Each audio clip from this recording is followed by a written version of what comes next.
Hello students, welcome back to my channel.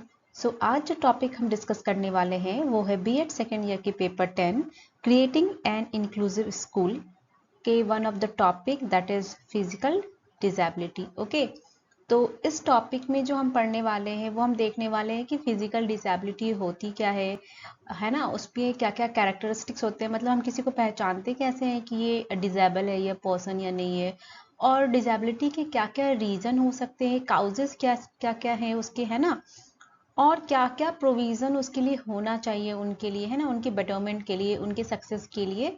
Right, तो आज हम यही सब डिस्कस करने वाले हैं, तो चलो स्टार्ट करते हैं। सबसे पहले तो हम देखते हैं इंट्रोडक्शन। ओके, फिजिकल डिसेबिलिटी होती क्या है। तो सबसे पहले तो फिजिकल डिसेबिलिटी है ना, वो कनेक्टेड होती है आपके बॉडी और माइंड से, है ना, और कंडीशंस ऑफ बॉडी और mind which makes more difficulty, है ना, for the person to do certain activities. देखो, फिजिकल डिसेबिलिटी क्या होती है ना, जैसे हमने प्रीवियस वीडियो में देखा था कि जो इम्पेयरमेंट होते हैं, लाइक जैसे आपके कोई बॉडी पार्ट्स में कोई इंजरी हो जाती है या कट ऑफ हो जाता है या किसी तरह की डिफॉर्मिटीज हो जाती है, तो उसकी वजह से क्या होता है, उस इम्पेयरमेंट की वजह से डिसेबिलिटी का जन्म होता है ना।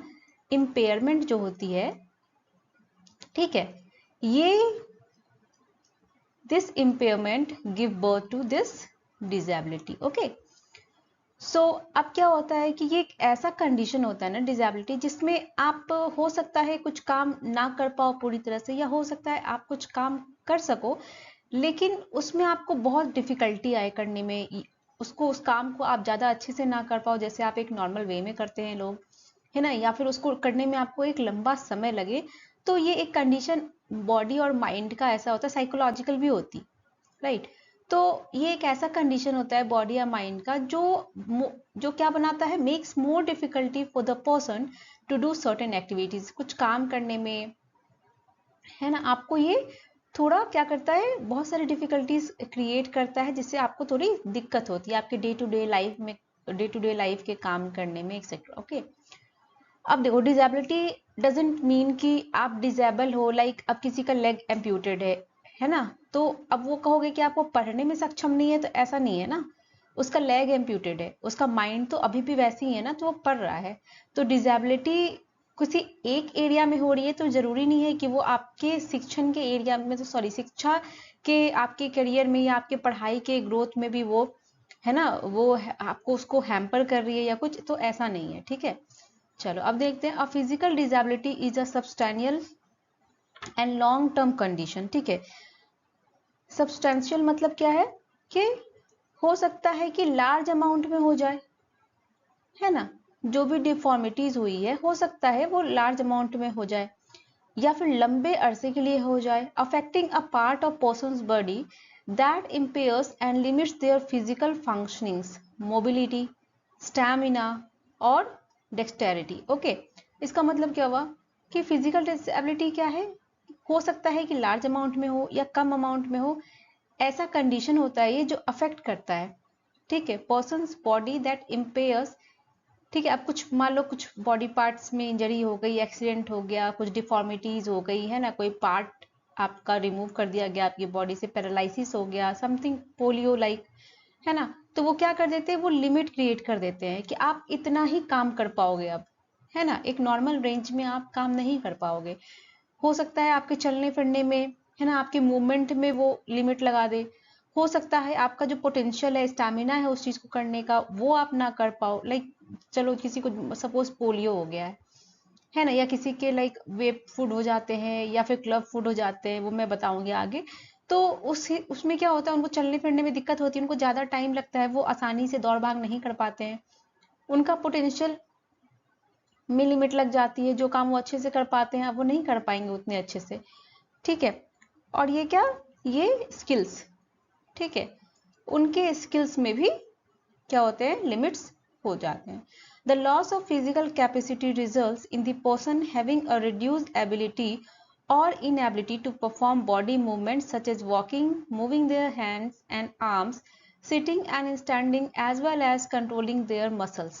It doesn't necessarily stops you to perform specific task but it makes the task more challenging। ठीक है, तो देखो ये क्या होता है कि अब जैसे आपका कोई भी फिजिकल आपकी जो बॉडी पार्ट्स में है ना कुछ लॉस हो गया, डिफॉर्मिटीज हो गई, एबनॉर्मलिटीज हो गई, तो उससे क्या होता है आपकी जो नॉर्मल एबिलिटी है वो अब रिड्यूस हो गई है ना। आप काम कर सकते हो लेकिन अब आप उस हिसाब से नहीं कर सकते जैसे आप एक नॉर्मल वे में करते थे। ठीक है, तो जैसे वॉकिंग, मूविंग देयर हैंड्स है ना, आपका मसल्स हो सकता है मसल्स पे कंट्रोल ना हो। ठीक है, जरूरी नहीं है कि stops you to perform a specific task but it makes the task more। जरूरी नहीं है कि आपको कुछ ऐसा हो गया है तो आप चल नहीं सकते, या सपोज किसी की आप क्लब फुट है तो वो चल तो पाएगा ही, लेकिन अब वो क्या करेगा, उस चलने में उसको इतनी मेहनत लगेगी है ना, डिफिकल्टीज आएगी, तो वो उस चीज को उसके लिए चैलेंजिंग बना देता है। ठीक है, challenging for the disabled person to do it a normal way. Obviously अब उसके ऐसे हो गए हैं हालात कि अब वो उस चीज को जो नॉर्मल वे में कर सकता था उस हिसाब से वो नहीं कर पाएगा उसको। They usually takes more time, जैसे मैंने बताया उनको ज्यादा टाइम लगेगा है ना। This include daily task. Daily task क्या, जैसे अब taking longer to complete such as getting dress up. अब उनको कपड़े पहनने हो, चाहे किसी चीज को उठाना हो, किसी चीज को कैरी करना हो है ना, कहीं जल्दी जाना हो, तो वॉक करना हो जल्दी। ठीक है, तो ये सब चीजों में उनको काफी डिफिकल्टीज और मोर चैलेंजिंग हो जाता है उनके लिए। It is notable that physical disability is not about the physical condition itself but how it impacts daily life such as ability to carry out work activities. तो जैसा मैंने आपको प्रीवियसली वीडियो नहीं देखा है तो आप उसको देख लेना। ठीक है, तो उस वीडियो में क्या था कि जैसे कोई इम्पेयरमेंट हो गई है, तो इम्पेयरमेंट किससे रिलेटेड है ना, बायोलॉजिकल है ये। ठीक है, आपकी बॉडी पार्ट में कुछ डिफॉर्मिटीज हो गई है ना, कुछ बॉडी पार्ट रिमूव हो गए, पैरालिसिस हो, पोलियो हो गया, समथिंग लाइक दैट। ओके, तो ये बर्थ किसको देती है, डिसेबिलिटी को। ठीक है, तो देखो इसकी वजह से ये क्रिएट हुआ है ना। मतलब आपकी बॉडी में जो इम्पेयरमेंट हुई, आपकी जो बॉडी पार्ट्स है उसमें कुछ एबनॉर्मलिटीज है, डिफॉर्मिटीज है ना, तो उससे क्या होता है कि वो जो है आपके जो फंक्शनिंग है, राइट, ये किससे रिलेटेड है, आपकी एक्टिविटीज से है ना, इसी में लिमिट लगा रहा है ना ये, एक्टिविटीज से या फिर आपकी जो फंक्शनिंग है, जो भी आप काम कर रहे हो, तो ये लिमिटेशन किस में लगा रहा है, इसमें लगा रहा है ना। तो जो फिजिकल डिसेबिलिटी है वो क्या करता है, वो आपकी एक्टिविटीज या फंक्शनिंग से रिलेटेड है। ठीक है, ये इसमें लिमिट लगा देता है या आपकी जो एबिलिटी है उसको रिड्यूस कर देता है काफी हद तक। नाउ डेफिनेशन एक बार देख लेते हैं। A physical disability is any disability that physically limits someone to any extent. ठीक है, फिजिकल डिसेबिलिटी क्या है, एक कोई भी ऐसी डिसेबिलिटी जो आपको लिमिट कर देती है, आपको फिजिकली लिमिट कर देती है कि आप किसी काम को ज्यादा अच्छे से कर सको है ना, नॉर्मली कर सको। ठीक है, और ये जरूरी नहीं है, हो सकता है आप थोड़ा बहुत आपको डिफिकल्टी आई, या हो सकता है आप कुछ ज्यादा ही आपके लिए वो चैलेंजिंग हो जाए वो काम करना। ठीक है, तो ये है इसका डेफिनेशन। नाउ अब हम क्या बात करते हैं दूसरी डेफिनेशन की, वो क्या है, physical disability is a condition related to a physical impairment or deformity of the skeletal system and associated with motor function। ठीक है, मोटर फंक्शन क्या है, मोटर फंक्शन जो होता है वो क्या है, वो रिलेटेड होता है किससे, जैसे आप कोऑर्डिनेशन है, आपकी बॉडी का कंट्रोल है, आपका पोस्चर से बैलेंस है। ठीक है, तो ये क्या है, ये सब मोटर फंक्शन है। फिजिकल इम्पेयरमेंट या orthopaedic impairment, physical impairment like जैसे आपके वेब्ड फुट हो गए है ना, आपका लेग इम्प्यूटेड हो गया, या हैंड फिंगर कुछ भी इम्प्यूटेड हो गए। ऑर्थोपेडिक मतलब आपसे बोन से रिलेटेड जो भी इम्पेयरमेंट हुए हैं। ठीक है, बोन रिलेटेड। ठीक है, फिजिकल मीन्स क्या हुआ, बॉडी पार्ट रिलेटेड जो भी हो गए। ठीक है, और ये क्या हो गया, ये कोई भी कोऑर्डिनेशन हो गया। ठीक है, या फिर आपका बैलेंस हो गया, या फिर आपका जो इंटरैक्शंस कर रहे हो आप है ना, आपका बॉडी पोस्चर हो गया। ठीक है, तो ये इन सब से रिलेटेड है। तो फिजिकल डिसेबिलिटी क्या है, एक ऐसा कंडीशन है रिलेटेड टू फिजिकल इंपेयरमेंट और deformity of the skeletal system and associated with motor, physical and orthopaedic. ठीक है ना। अब देखो यहाँ एक डाटा है। ओके, सो ये इंडिया का है, तो ये क्या शो कर रहा है, चलो एक बार देख लो। देखो ये जो पाई चार्ट है ना, ये पाई चार्ट आपको क्या दिखा रहा है कि फिजिकल डिसेबिलिटी इन इंडिया कितनी है। ठीक है, और उस कौन से रीजन, मतलब कितने परसेंट रीजन की वजह से क्या है। ओके, ये दिखा रहा है काउज ऑफ डिसेबिलिटी। तो देखो इसमें 70%, 74% ऐसे डिसेबल्ड पर्सन है जो फ्रीली मूव कर लेते हैं। ठीक है, उनको कोई भी असिस्टिव डिवाइस की जरूरत नहीं है। ठीक है, उसके बाद 23% कैसे हैं, कैन मूव तो कर सकते हैं लेकिन कुछ डिफिकल्टी के साथ, मींस इनको क्या है, इनको असिस्टेड डिवाइस की जरूरत है। और 3% can not move at all without help. अब 3% ऐसे डिजेबल पर्सन भी हैं जिनको आप दे भी दोगे ना कुछ असिस्टिव डिवाइस तो भी वो मूव नहीं कर सकते। ठीक है, तो ये फिजिकल डिसेबिलिटी इन इंडिया। अब इसमें डिसेबिलिटी में बहुत सारे टाइप की डिसेबिलिटीज होती हैं, है ना। तो जो मैंने प्रीवियस वाले वीडियो में बताया हुआ है, तो ये कुछ उसमें है, मैंने बताया है, आप वो चेक कर लेना। फिजिकल डिसेबिलिटी इन इंडिया ये। अब ना काउजेस देख लो। 38.7% जो भी डिसेबिलिटी होती है वो न्यूरोलॉजिकल डिजीज होती है या डिसऑर्डर की वजह से होती है। ठीक है, न्यूरोलॉजिकल मीन्स आपके जो ब्रेन से रिलेटेड है, आपके ब्रेन से रिलेटेड हो, स्पाइनल कोड से रिलेटेड हो। ओके, 32.4% क्या है, लिमिटेड मोबिलिटी, मतलब उनका जो मूवमेंट है वो बहुत लिमिटेड है। 19% क्या है, फ्रैक्चर्स है। ठीक है, 19% फ्रैक्चर्स की वजह से, बोन में कोई फ्रैक्चर हो गया हो उसकी वजह से। नाउ अब हम बात करते हैं पोस्टनेटल की। तो पोस्टनेटल क्या है, physical disability acquired at any life stage after birth. अब बच्चे की जन्म हो चुकी है, अब उसके बाद से थ्रू आउट द लाइफ ये कभी भी हो सकता है ये काउजेस। जैसे अब किसी पर्सन का एक्सीडेंट हो गया है ना, तो उसके लेग में चोट लग गई, सिर या हाथों में चोट लग गई या ब्रेन में चोट लगी, हो सकता है कभी कभी काटना पड़ जाता है ना, या कुछ उसमें डिफॉर्मिटीज हो जाती है, तो उस वजह से भी डिसेबिलिटी काउज हो गई। इंफ्रारेड रेज तो बहुत खतरनाक होता है। ठीक है ना, ये काफी स्किन डिजीज काउज करता है, कार्सिनोजेन होता है जो कैंसर क्रिएट करता है। ठीक है, काफी स्किन डिजीज क्रिएट करता है, ये स्किन प्रॉब्लम क्रिएट कर देता है। ठीक है ना, प्रॉपर न्यूट्रिशनल डाइट। अब जो लोग हैं अगर वो प्रॉपर न्यूट्रिशन नहीं लेते हैं तो उनका ग्रोथ सही से नहीं हो पाता है ना, उनके मसल्स वीक होने लगते हैं। इंजरी इन हेड, अगर सर में चोट लग गई हो, है ना, कोई नर्व डैमेज हो गया हो आपके, तो उससे क्या होगा, आपका बैलेंस, आपका पोस्चर, आपकी सुनने की क्षमता हो सकती है, आपकी देखने की क्षमता हो सकती है, इन सब चीजों पे क्या होता है, असर पड़ता है। ओबेसिटी, मोटापा हो जाता है, ओवरवेट हो जाते हैं लोग, उससे भी आपको चलने फिरने में मूवमेंट्स या फिर कुछ नीचे है उसको उठाने में कुछ भी ऐसे डिसेबिलिटी उनके भी क्रिएट हो जाती है। Other illness which affect the brain, nerve, muscles और स्पाइनल कॉर्ड। अब कुछ ऐसे बीमारी हो गई है जिससे आपका नर्व अफेक्ट हो रहा है, आपके मसल्स इफेक्ट हो सकते हैं या स्पाइनल कोड हो रहे हैं, तो उससे भी डिसेबिलिटी हो जाती है। एम्प्यूटेशन मीन्स क्या है, एम्प्यूटेशन मीन्स क्या है, cut off of body part. ठीक है, कट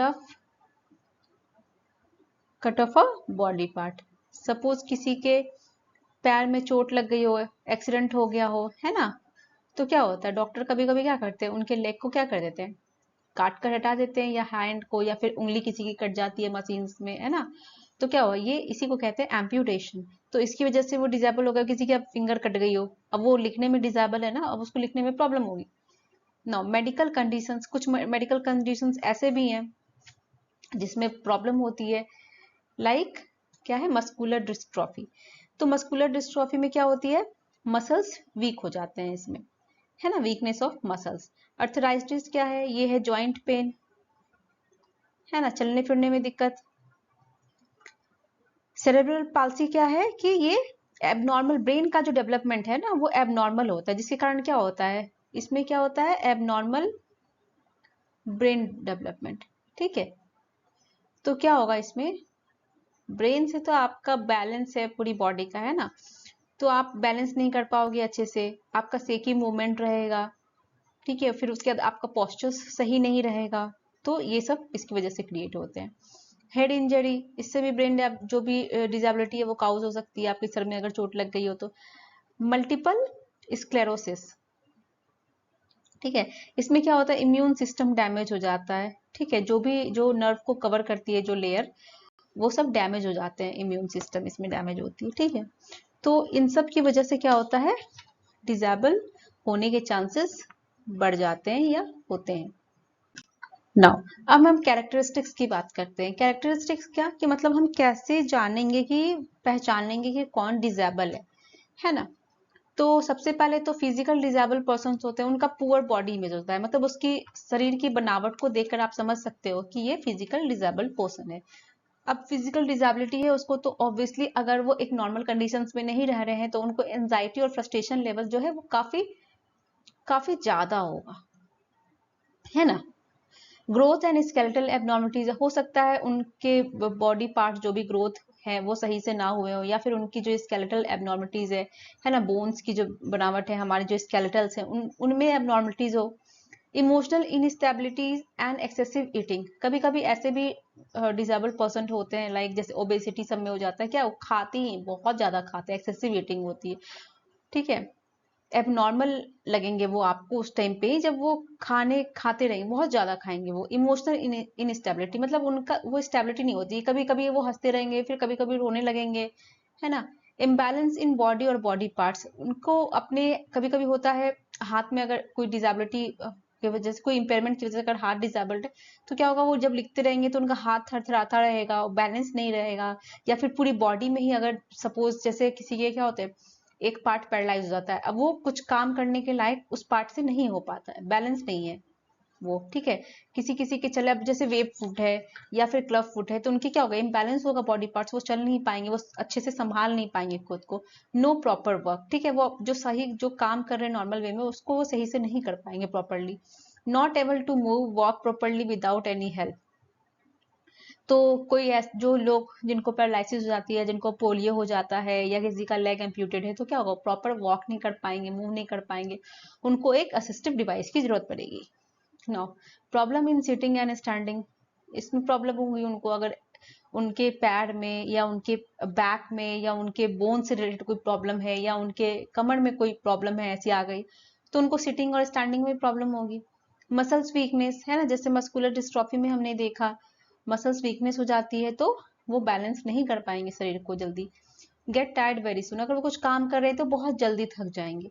दे आर सेंसिटिव, काफी सेंसिटिव होते हैं वो, इमोशनली भी बहुत सेंसिटिव होते हैं। They are often depressed towards life, अपनी लाइफ में क्या गोल है नहीं करना उनकी, उसके रिगार्डिंग वो बहुत डिप्रेस्ड होते हैं, क्योंकि अब एक नॉर्मल इंसान है और कोई एक डिजेबल्ड है जिसको अपने काम को करने में काफी तकलीफ होती है या चैलेंजिंग होता है ज्यादा, तो ऑब्वियसली वो कभी कभी डिप्रेस्ड फील करते हैं। हालांकि ये चीज नहीं होनी चाहिए, क्योंकि आज सारी असिस्टेंस मिलती है उनको और वो काफी सक्षम होते हैं, उनके अंदर काफी स्टैमिना और पोटेंशियल होता है चीजों को करने का।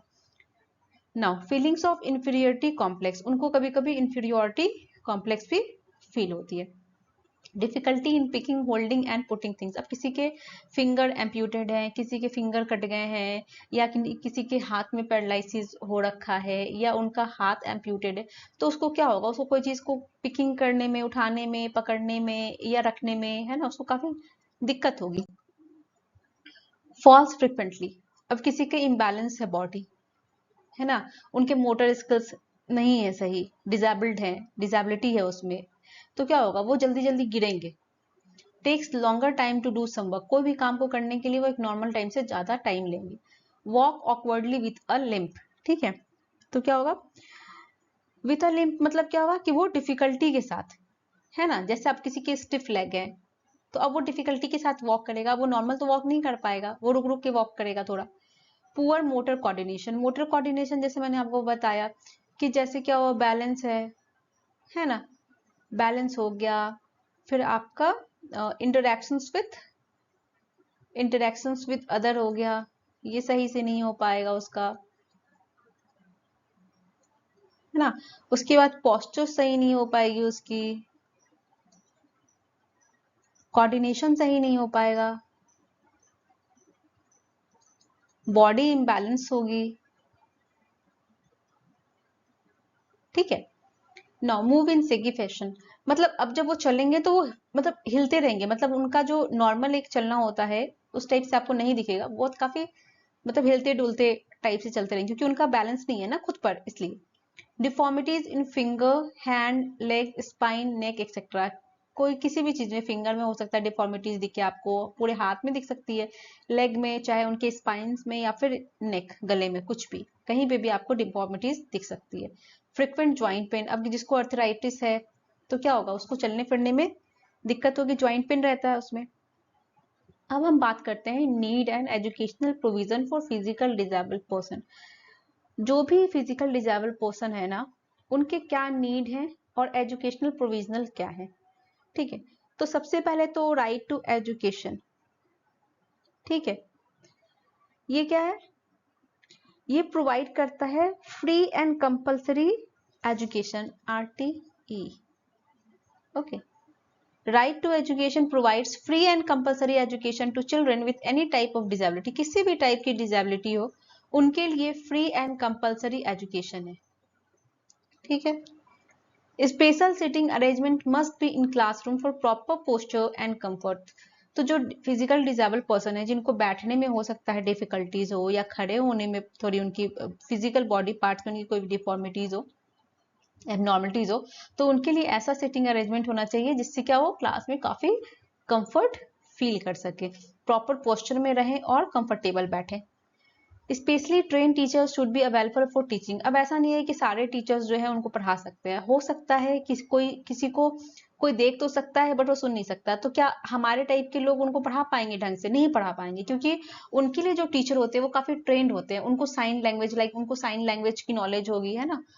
जो बच्चे सपोज देख तो सकते हैं पर सुन नहीं सकते, तो उनको आपको साइन लैंग्वेज में बताना पड़ेगा, तो उसके लिए स्पेशली जो है वो टीचर्स को ट्रेंड किया जाता है, उनकी इन सर्विस टीचर ट्रेनिंग होती है उनके लिए, है ना। तो वैसे टीचर्स जो ट्रेन टीचर है उनको अवेलेबल कराना चाहिए उनकी टीचिंग के लिए। अब देखो, there should be a physical therapy in the school, ठीक है, मतलब physical therapy in the school मतलब एक फिजिकल थेरेपी जो रूम होता है वो होना चाहिए वहां पे, जहाँ पे जब जो डिजेबल्ड बच्चे हैं उनको जब भी नीड लगे, ठीक है, तो वो ये फिजिकल थेरेपी उनको दी जा सके। Time to time doctors should visit in school, doctors जो भी हैं उनको, फिजियोथेरेपिस्ट हो चाहे उनसे कंसल्टेड जो भी डॉक्टर है, उनको टाइम टू टाइम स्कूल में विजिट करना चाहिए, और बच्चों का क्या है वो प्रॉपर उनका देखना चाहिए कि मतलब वो सही से है नहीं है, उनको क्या तकलीफ हो रही है नहीं हो रही है, क्या इंप्रूवमेंट हो रहा है, ये सब के लिए। डोर्स ऑफ स्कूल या classroom should be larger and wide so that wheelchair और other helping tools things come inside, ठीक है। तो देखो, अब कोई भी क्लासरूम है ना, सपोज कोई बच्चा है उसको व्हील चेयर पे है वो, ठीक है, तो अब क्या होगा, अगर क्लासरूम का जो डोर है वो अगर छोटा होगा तो व्हील चेयर तो एंट्री नहीं कर पाएगी उसमें, है ना। तो क्लासरूम हो चाहे स्कूल का गेट हो चाहे कहीं पे भी जो भी डोर हो कोई भी एजुकेशनल इंस्टीट्यूशन में, वो क्या है लार्जर होना चाहिए और वाइड होना चाहिए, ताकि जो भी असिस्टेंस डिवाइसेज हैं या जो भी हेल्पिंग टूल्स हैं चीजें हैं वो सब अंदर और बाहर आसानी से आ जा सके। Arrangement of classroom at the ground floor for ease of physical disable student, ठीक है, सही बात है। आप अगर क्लासरूम को चौथे पांचवें 10वें मंजिले पे बनाओगे, है ना, तो जो फिजिकली डिजेबल्ड बच्चे हैं उनको तो तकलीफ होगी ऊपर नीचे करने में, है ना, शायद कर भी ना पाए, तो इसीलिए ग्राउंड फ्लोर पर उनके क्लासरूम जो भी आप बनाओ ग्राउंड फ्लोर पे बनाओ ताकि उनको आसानी हो।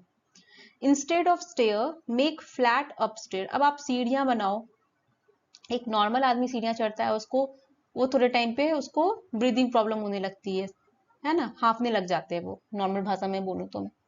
तो अगर आप जो डिजेबल्ड पर्सन है जो व्हील चेयर पे है या जो बैसाखी से चल रहे हैं, जो कुछ जो लेग ब्रेसेस ये सब यूज कर रहे हैं, अब उनके लिए तो स्टेयर्स पे चढ़ना मुश्किल है ना।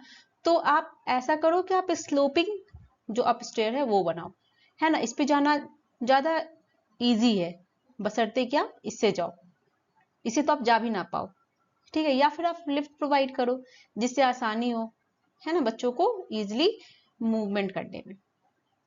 Drinking water tank should be kept according to the physical disabled person. अब जो ड्रिंकिंग वाटर, जो भी पानी पीने की जो जगह होती है, जो भी टैंक लगे होते हैं, आरओ लगे होते हैं, जो भी लगते हैं, वो आप उनके अकॉर्डिंग लगाओ, जहां पर वो आसानी से पहुंच सके और उनको यूटिलाइज कर सके। Use of various technology and learning resources. अब टेक्नोलॉजी एंड लर्निंग रिसोर्सेज क्या, लाइक जैसे कोई विजुअल डिजेबल्ड पर्सन है, वो देखने में उसको, सपोज वो ब्लाइंड है, ठीक है, तो उसके लिए क्या होता है, ब्रेल लिपि यूज करते हैं, है ना। या फिर जिसको थोड़ा कम दिखाई देता है, तो उसके लिए इलेक्ट्रॉनिक मैग्नीफायर लाते हैं, प्रोजेक्टर लगाते हैं, ठीक है, और क्या, फिर स्क्रीन रीडर लगाते हैं ताकि वो सुन सके, अगर उनको देखने में प्रॉब्लम हो रही है तो। अब कोई सुन नहीं पा रहा, तो उसके लिए क्या, उनके लिए सुनने में उसको थोड़ी सी कमी, मतलब वो सही से सुन नहीं पाता है, तो उसके लिए क्या, ईयर मशीन्स उनको प्रोवाइड करते हैं, है ना। ट्रेन टीचर जो साइन लैंग्वेज से उनको पढ़ा सके, है ना। तो इस तरह से हम लर्निंग रिसोर्सेज को या टेक्नोलॉजी को मिक्स करके उनको पढ़ाते हैं। Proper communication with them. Proper communication बहुत जरूरी है, ताकि उनको लेफ्ट आउट ना फील हो, है ना, इग्नोर फील ना करे वो। इसीलिए उनके साथ हमेशा प्रॉपर कम्युनिकेशन होते रहना चाहिए। Time to time motivational program. Motivational program क्या है, जैसे आप किसी को डिमोटिवेट करोगे तो वो अपने गोल को अचीव करने में आगे नहीं बढ़ पाता, लेकिन वही आप उसको मोटिवेट करोगे इन अ पॉजिटिव वे, ठीक है, तो वो अपने गोल की तरफ अग्रसर होता है, ठीक है। तो मोटिवेशनल प्रोग्राम क्या, आप कभी कभी ऐसे प्रोग्राम करो, या उनको टीवी में कुछ ऐसे लोगों की पिक्चर्स दिखाओ, सेलिब्रिटीज की, डिजेबल्ड सेलिब्रिटीज की, जिन्होंने अपनी जिंदगी में डिजेबिलिटी होने के बावजूद भी काफी चीज अचीव किया, लाइक सुधा चंद्रन, जिसने अपना एक्सीडेंट में जो है उन्होंने अपना लेग खो दिया था, ठीक है, लेकिन फिर भी वो एक बहुत अच्छी डांसर बनी, है ना। अरुणिमा सिन्हा, जिनका क्या हुआ था, लेफ्ट लेग, उन्होंने लेफ्ट लेग खो दिया था, लेकिन फिर भी वो पहली महिला थी, एम्प्यूटेड महिला, जिन्होंने माउंटेन पर कदम रखा, वो माउंटेन पर चढ़ी, ठीक है। लाइक स्टीफन हॉकिंग, है ना, एक रिनोड साइंटिस्ट, ठीक है, उनका क्या था, उनके जो मोटर न्यूरॉन्स थे वो डीजेनरेट हो गए थे, लेकिन तो उससे क्या हुआ था, उनका जो मसल्स पे जो कंट्रोल था वो नहीं था, लेकिन फिर भी वो एक जाने माने क्या है, साइंटिस्ट, ठीक है। तो आप इस तरह से मोटिवेशनल सेलिब्रिटीज को, उनको इस मोटिवेशनल प्रोग्राम में इस टाइप से चीजें दिखाओगे या उनको बताओगे, ठीक है, तो उससे क्या होंगे, वो काफी मोटिवेट होंगे अपनी लाइफ में। Instructions focused on development of growth and fine motor skills, ठीक है।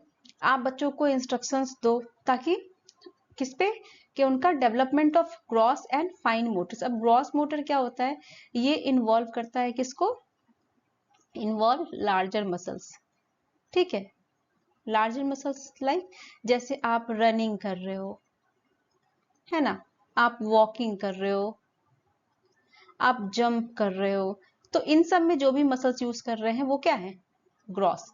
And fine motor skills, fine motor skills क्या है, ये बहुत प्रिसाइज, ठीक है, ये बहुत ही प्रिसाइज और स्मॉल मसल्स मूवमेंट इंक्लूड करते हैं, ठीक है। जैसे आप कुछ लिख रहे हो, राइटिंग कर रहे हो, है ना, कुछ होल्ड कर रहे हो, लाइक होल्डिंग पेन, है ना, या फिर आप कोई बॉक्स ओपन कर रहे हो, ओपनिंग अ बॉक्स, तो इन सब में जो मसल्स इन्वॉल्व है ना, इन सब में जो मसल्स इन्वॉल्व है जिनकी वजह से मूवमेंट हो रहा है, वो क्या है, मोटर फाइन मोटर्स, ठीक है। और ग्रॉस मोटर स्किल्स कौन से हैं, वैसे मूवमेंट जो लार्जर मसल्स को इन्वॉल्व करते हैं, like running, walking, jumping etcetera, okay. Now awareness program for medical conditions and its effect on student, ठीक है।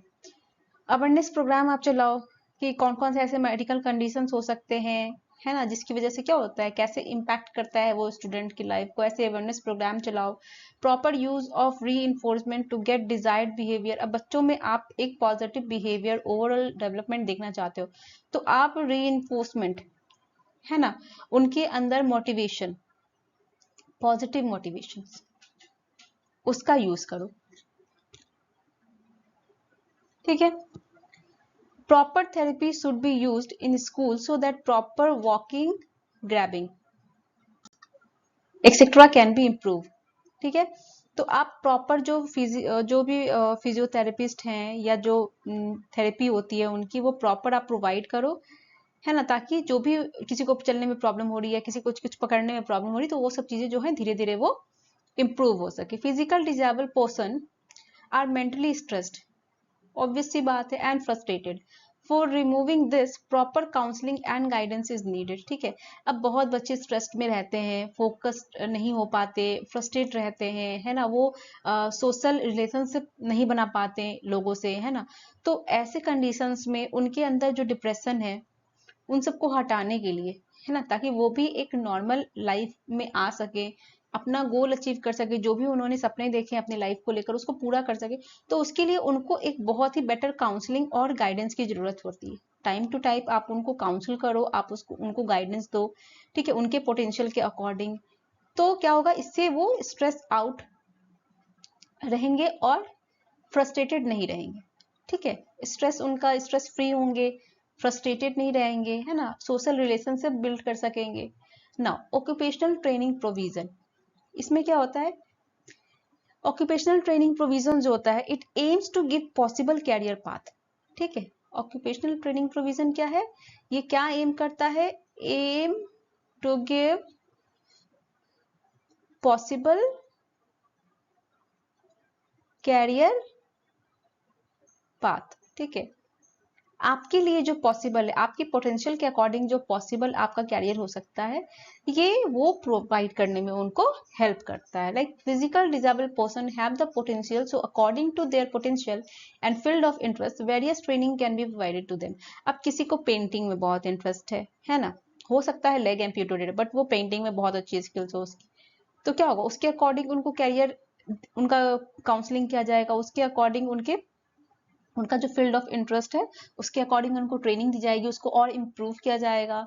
ठीक है, now encouraging student to overcome their problem, बच्चों को हमेशा उत्साहित करते रहना, है ना, ताकि वो उनकी लाइफ में कोई भी प्रॉब्लम आ रही हो तो उसको अच्छे से टैकल कर सके, उसको ओवरकम कर सके, ना कि उससे स्ट्रेस्ड होकर वो बैठ जाए।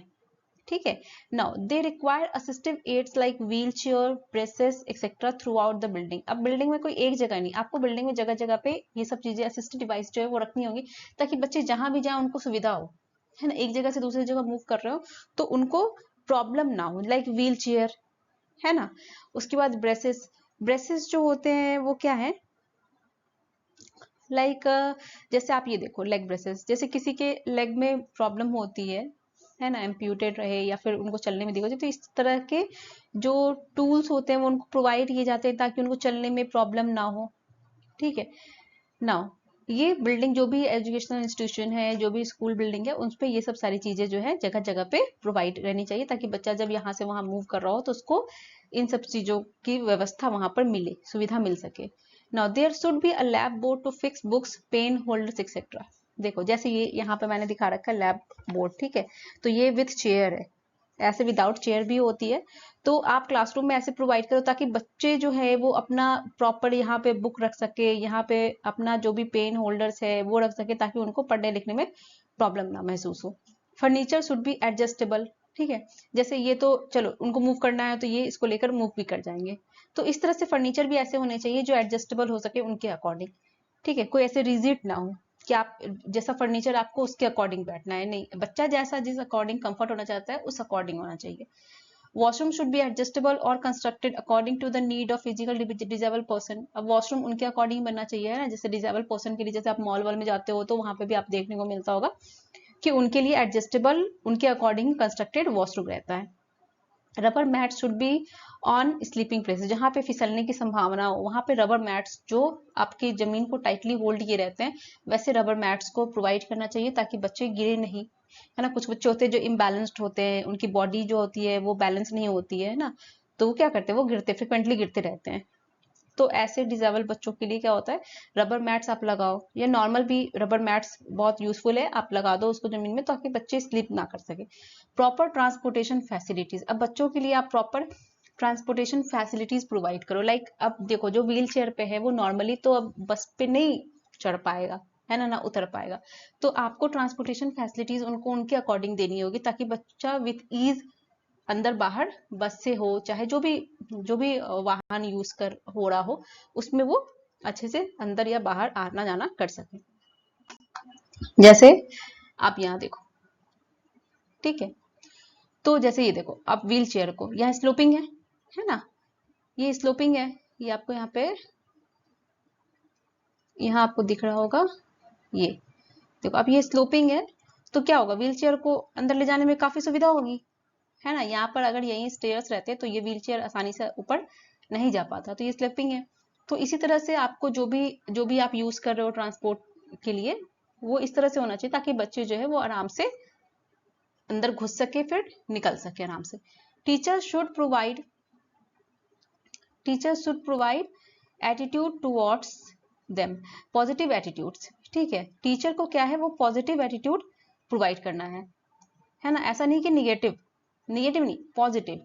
मतलब बच्चों को आप लेफ्ट आउट फील ना कराओ क्लास में, आप उनके साथ कम्युनिकेट करते रहो, उनकी तरफ पॉजिटिव एटीट्यूड हो आपका। आप ऐसा ना लगे कि ठीक है तुम्हारे अंदर कुछ कमी है तो मैं तुम्हें इग्नोर कर रहा हूं, ऐसा नहीं होना चाहिए। Teacher should make sure that the children are comfortable in classroom, okay, in classroom. तो टीचर को ये अपने क्लासरूम में ये देखना चाहिए कि बच्चे जो है वो आपकी क्लासरूम में कंफर्टेबल है भी या नहीं, या आप बस पढ़ाए जा रहे हो। बच्चों के कंफर्टेबल से आपको कोई मतलब नहीं है, उनके कंफर्ट से, ठीक है। तो आपको सबसे पहले ध्यान ये रखना है कि वो कंफर्ट है कि नहीं, है ना। Teacher should encourage to participate in activities like painting, arts, speech etcetera. Teacher को चाहिए कि वो बच्चों को इनकरेज करे। जैसे किसी को पेंटिंग में इंटरेस्ट है, ठीक है, तो आप वैसे बच्चों को पेंटिंग में पार्टिसिपेट करने के लिए वो करो, ठीक है। जैसे कोई आर्ट्स में, कोई स्पीच में, कोई डिबेट में, है ना, कोई स्पोर्ट्स में। तो ऐसा नहीं करो कि आप, जैसे कुछ बच्चे, जो कुछ टीचर ऐसे होते हैं, जैसे अब बच्चे हैं उसके फिंगर में, मान लो उसका फिंगर कट ऑफ है, एम्प्यूटेड है, तो फिर भी वो ड्राइंग करने में सक्षम है ना। लेकिन टीचर्स जो हैं वो क्या करते हैं, कभी कभी नहीं नहीं तुमसे नहीं हो पाएगा, लाइक ऐसे वर्ड्स यूज करते हैं। तो ऐसा नहीं करना है, उनको आपको इनकरेज करना है, ठीक है, ना कि डिमोटिवेट करना है। Okay, teacher should organise cooperative learning environment. Cooperative learning environment क्या, जैसे आप ग्रुप वर्क कराओ। अब आप नॉर्मल बच्चे हैं, आप उनके साथ जो डिजेबल्ड बच्चे हैं उनको, आप नॉर्मल बच्चों को यहाँ और डिजेबल्ड बच्चों को यहाँ अलग अलग नहीं, आप एक इंक्लूसिव इन्वायरमेंट क्रिएट करो, ठीक है। आप उनको अलग अलग नहीं बताओ कि आप तुम अलग हो तुम अलग हो, ऐसा नहीं करना। आपको एक इंक्लूसिव इन्वायरमेंट, एक कोऑपरेटिव इन्वायरमेंट लर्निंग का बनाना है, जिसमें बच्चे काफी अच्छे से पार्टिसिपेट कर सके, उनका जो अपने लाइफ की तरफ जो एटीट्यूड है वो पॉजिटिव हो सके, वो डिप्रेस ना हो। Teacher should provide extra time to complete their work. अब कुछ बच्चे हैं, है ना, ऑब्वियसली वो अपने नॉर्मल रेंज में काम नहीं कर पाते हैं, तो आपको उनको एक्स्ट्रा टाइम देना पड़ेगा, है ना। आपके अंदर इतनी पेशेंस होनी चाहिए कि आप उनको एक्स्ट्रा टाइम दो, ठीक है, और ताकि वो अपने वर्क को कंप्लीट कर सके। उनको ये ना फील हो कि उन्होंने ये काम या वर्क जो आपने दिया, असाइनमेंट, टास्क, कुछ भी वो नहीं कर पाए, तो आप उनको थोड़ा टाइम दो ताकि वो उसको कंप्लीट कर सके। Teacher should give skip folding when needed, ठीक है। ये स्किप फोल्डिंग जो वर्ड है, ये किसने दिया था, ये दिया था वाइगॉस्की ने, ठीक है। तो इसके फोल्डिंग इसके फोल्डिंग क्या होता है, ये होता है टेम्पररी सपोर्ट, ठीक है।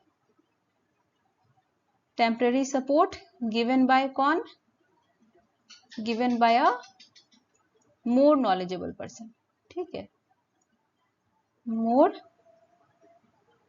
नॉलेजेबल पर्सन, ठीक है। तो इसके टीचर्स को एज ए इसके फोल्डिंग काम करना चाहिए। जब जब जरूरत पड़ रही है बच्चों को, तो आप उनको टेम्पररी सपोर्ट दीजिए ताकि वो उस काम को अच्छे से कर सके। जो भी टास्क है, जो भी असाइनमेंट, जो भी वर्क है, उनको जब जरूरत पड़ रही है कि हाँ उनको नीड है आपकी, तो आप वहां पर रहो, उनको एक सपोर्ट प्रोवाइड करने के लिए। Teachers should motivate other normal children to behave normally and talk with, ठीक है। अब देखो बहुत सारे बच्चे ऐसे होते हैं, नॉर्मल बच्चे, जो जो डिजेबल्ड स्टूडेंट होते हैं, उनको बहुत बुली करते हैं, वो उनसे सही से बात नहीं करते, उनको उनकी डिजेबिलिटी, जो इम्पेयरमेंट है उनके साथ, उनको लेकर वो उनको चिढ़ाते हैं, उनके पास नहीं जाते, उनसे बात नहीं करते, ठीक है। तो वो बहुत एम्बैरस फील करते हैं उनके साथ रहना। तो टीचर को क्या करना चाहिए, टीचर को हमेशा वैसे बच्चों को हमेशा मोटिवेट ये करना चाहिए कि नहीं, आप आप बच्चों को बुली ना करो, आप उनके साथ जैसे आप अपने नॉर्मल फ्रेंड्स के साथ बात करते हो, आप वैसे बात करो, उनके साथ अच्छे से बिहेव करो, ठीक है। उनको अपने साथ क्या करो, इंक्लूड करो, है ना, उनके साथ अच्छे से कम्युनिकेट करो, ताकि वो जो हैं बच्चे, डिजेबल्ड स्टूडेंट जो भी हैं, वो उनको लेफ्ट आउट फील ना हो, वो इग्नोर ना फील करे। क्योंकि ऐसे में क्या होता है, बहुत बच्चे फिर स्कूल जाने से कतराने लगते हैं, है ना। तो ऐसा नहीं करना है। तो टीचर को हमेशा मोटिवेट करना है दूसरे बच्चों को जो नॉर्मल है, कि आप जो भी डिजेबल्ड स्टूडेंट हैं, जो भी डिजेबल्ड बच्चे हैं, है ना, उनको उनके साथ क्या करना है, उनके साथ एक नॉर्मल रूप में रहना है। Now as we have seen population of disabled persons are diverse, ठीक है, तो कोई एक जगह पे तो डिजेबिलिटी हमने देखी नहीं, इम्पेयरमेंट कई तरीके के हैं, तो डिजेबिलिटी भी कई तरह की है, डाइवर्स है, ठीक है, and faces many problems in their life. अब क्या होता है, किसी के लेग एम्प्यूटेड है, किसी के हैंड है ना, कोई किसी के मोटर न्यूरॉन्स डैमेज है, ठीक है, तो क्या है कि उनके किसी के जो फाइन मोटर स्किल्स हैं वो डैमेज हैं, बहुत सारे डाइवर्सिफिकेशन है इसमें, ठीक है, तो प्रॉब्लम भी वैसी ही है उनके साथ, तो प्रॉब्लम्स भी बहुत सारी है। So there is a need to identify the need of physical disabled person and provide more comprehensive care to them। तो हमें क्या करना है, हमें तो आइडेंटिफाई करना है कि फिजिकल जो डिसेबल्ड पर्सन है उसकी नीड क्या क्या है ना, और नीड जानने के बाद फिर उनको एक ज्यादा अच्छे से, एक बहुत ही विस्तार रूप से कॉम्प्रिहेंसिव केयर टू देम, उनको एक बहुत ही अच्छे रूप में, एक बहुत ही बड़े पैमाने पर उनको क्या करना है, उनको केयर देनी है। If problem lies in society and the environment around the physical disabled person, then society and environment must change। ठीक है, ये बहुत अच्छी लाइन है और बहुत अच्छी बात है कि प्रॉब्लम्स जो है डिसेबल्ड पर्सन के साथ नहीं, सोसाइटी और इन्वायरमेंट जो उस पर्सन के अराउंड है, अगर उसमें प्रॉब्लम है तो पर्सन को चेंज नहीं करना है, सोसाइटी और इन्वायरमेंट को चेंज होना पड़ेगा। क्यों? क्योंकि आपको जो पर्सन डिसेबल पर्सन है उनको एक बेटर फैसिलिटीज और उनके जो भी राइट्स हैं, है ना, उनके प्रोटेक्शन के लिए, ताकि वो अपनी लाइफ में भी as a normal human being पूरे अच्छे से सक्सेस पा सके, अपने गोल को अचीव कर सके, तो इसके लिए सोसाइटी और इन्वायरमेंट को चेंज होना पड़ेगा। जैसे for example, if a person have amputated leg and he can't able to get inside the school bus because of using wheelchair, then bus should be redesigned having sloping stairs। This help that person to get inside the school bus। समझ रहे हो मैं जो कहना चाह रही हूँ? मैं कह रही हूँ सपोज कोई बच्चा व्हील चेयर पे है ना, अब आपने बस का डिजाइन ऐसे क्या रखा है, स्टेयर्स देखा होगा आपने कैसे रहते हैं बस में, है ना, चढ़ने के लिए, अब वैसे आप रखोगे, डोर्स छोटे होते हैं उसके, अगर ऐसे आप रखोगे तो बच्चा तो कभी अपने से उसमें जाने की हिम्मत ही नहीं कर पाएगा, है ना, तो बच्चे को चेंज नहीं होना, यहाँ बस को रिडिजाइन करना है इस तरीके से। आप स्लोपिंग बना दो, जैसा मैंने आपने प्रीवियसली फोटो में दिखाया, आप स्लोपिंग बनाओ ताकि बच्चा व्हील चेयर के साथ आराम से अंदर जा सके और आराम से बाहर निकल सके। तो ये बहुत अच्छी बात है, ये लाइन बहुत अच्छी है कि problems lies in society and the environment around the physical disabled person, then society and environment must change and provide them better facilities and protection of their rights for their success. ठीक है, तो this is all about conclusion. और आप जब भी exam में paper लिखो आप कंक्लूजन उसमें जरूर ऐड करो, भले थोड़ा छोटा ही कंक्लूजन ऐड करो बट ऐड करो, ठीक है, कंक्लूजन ऐड करना आपके जो भी आंसर शीट है उसको बहुत अच्छा बनाता है। ठीक है, चलो तो आज के लिए इतना ही, और जाने से पहले मेरे चैनल को सब्सक्राइब करना और मेरे वीडियोस को लाइक करना बिल्कुल नहीं भूलना। तो चलो मिलती हूँ मैं आपसे नेक्स्ट वीडियो में, तब तक के लिए बाय बाय।